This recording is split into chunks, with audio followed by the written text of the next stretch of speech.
The following episode of Dad vs. Daughter was made possible by a contribution from Asmodee.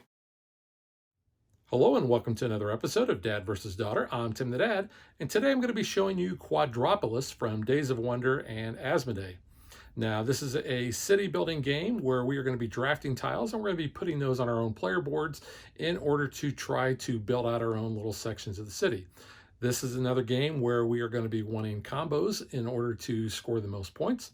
So let's get it to the table. I'm going to show you how the game is played, and then I'm going to tell you what I think. So check it out.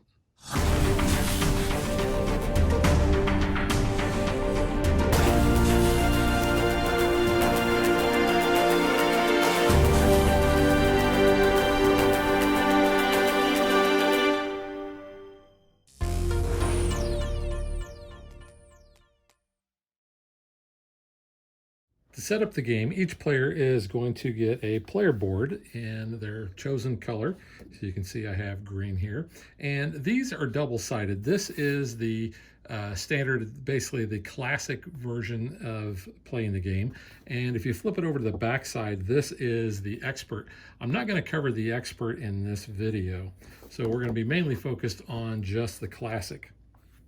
Each player will then also get 4 architects in their color, and those architects are going to be numbered 1 through 4. Those are going to be used throughout the game in order to collect our building tiles.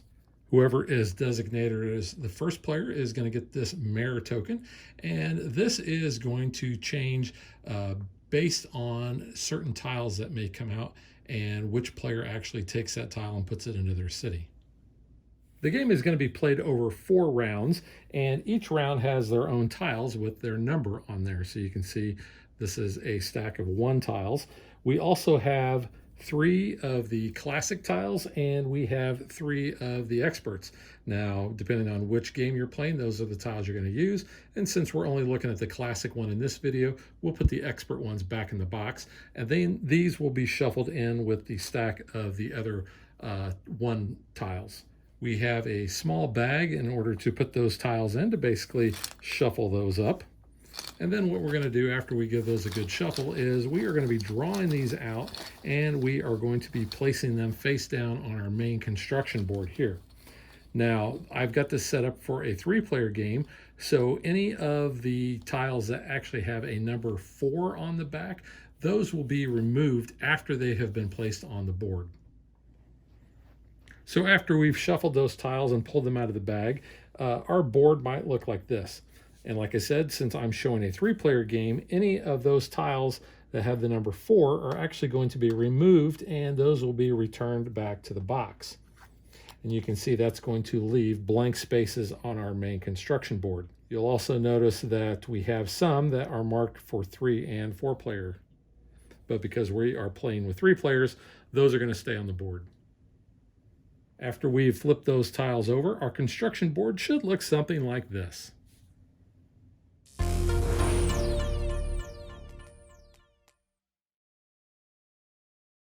The player that starts the game with the mayor token will go first. They can choose any one of their 4 architects to place out into the city. Now, determining which one is based on which tile they want to get. So if they want any tile that is on the edges, they could place their architect like this. And because this is the one, they would take the first tile in like this. They would not be able to take this tile just because that space is empty. If they wanted that tile, then they could place their architect over here like that. And then the next player would take their turn. However, nobody can place an architect on top of another architect once it is placed, and those are not going to move. But let's just say that this player starts off and they wanted this building here. So they would take what's known as the urbanist, and they're going to place that on the spot where that tile was at. Then what they're going to do is they are going to place this tile somewhere on their player board. Now, placement is based on what architect they used. So since I used the number 1 in this example, I can either place this tile anywhere in this column that has the number 1 on there, or I can place it in the number 1 row. And let's just say that for grins, I want to place it right here. Now, when I place that tile, that's going to stay there for the remainder of the game. But this is going to grant me certain things. It's going to give me 2 of the meeples, which are these really cool looking translucent blue figures. And I can place those just on my board. And then this also tells me that this building is going to allow me to place 1 energy there, because at the end of the game, however many energy that I have left over is going to be worth negative points. So I want to be sure that when I get those buildings that actually give me energy, that I have enough buildings that I can actually place those on. So let's say the red player decides they want this building here. They can place their architect here, and they could take that building, and again, they're going to either place it in either the column or the 3rd row. So they decide that they want to place that token there.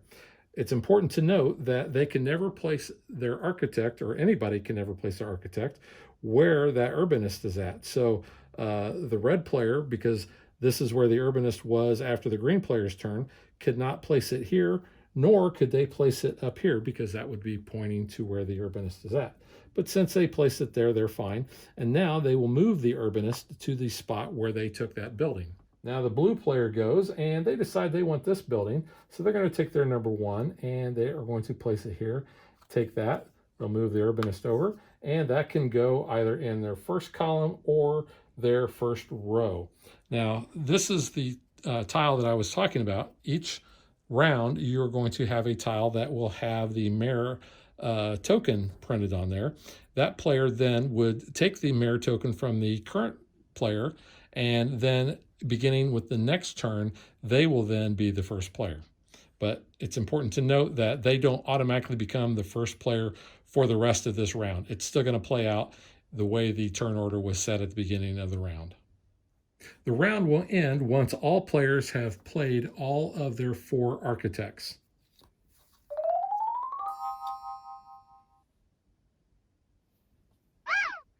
Any of the constructions tiles that are still on the board at the end of the round are removed and returned to the box. And then you're going to get set up for another round. You will take all of the stack of tiles that have the number 2 on them, and in our example, we would also add those 3 from the classic set, put those in the black bag, shuffle them up, and place them out on the board. After you finish your 4th round, you're going to add up all your points and determine your winner. Now, the way you're going to score these points is laid out on your player aid here, and that depends on the type of building that you have.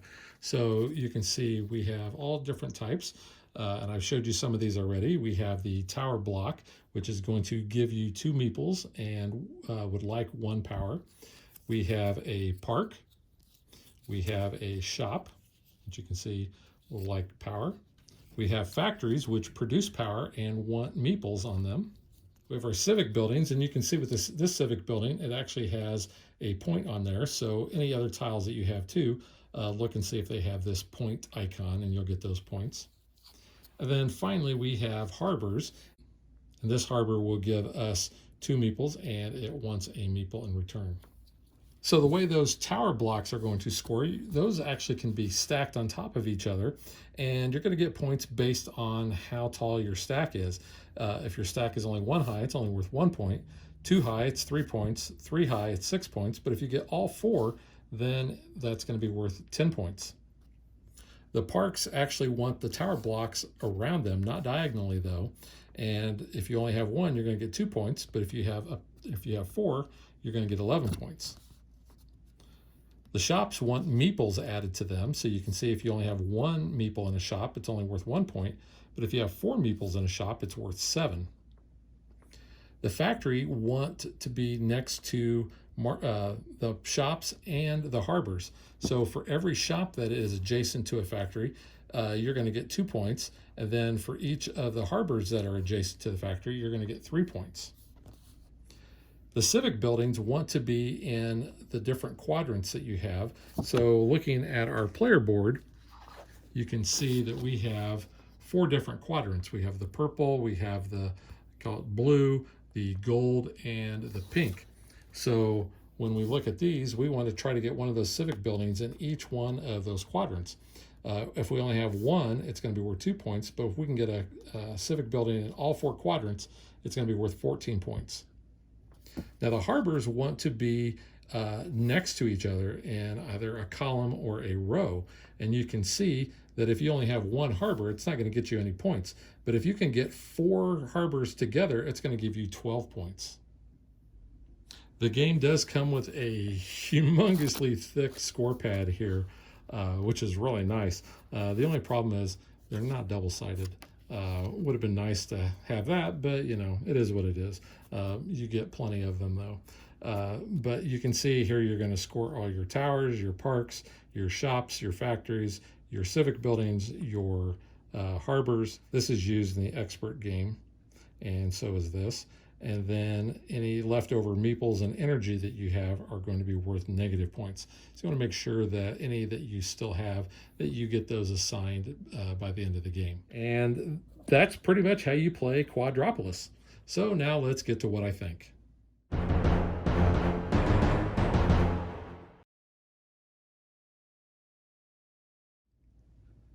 This is a pretty fun game. This is one that I would consider to be kind of that family weight game. It's not very complicated. I think it's very easy in order to kind of figure out what you need to be doing as far as placing your architects around the board in order to take the buildings that you want. Where the strategy really comes in is trying to figure out which architect you need to play at a given time, because based on that is going to be based on where that tile is going to go on your player board.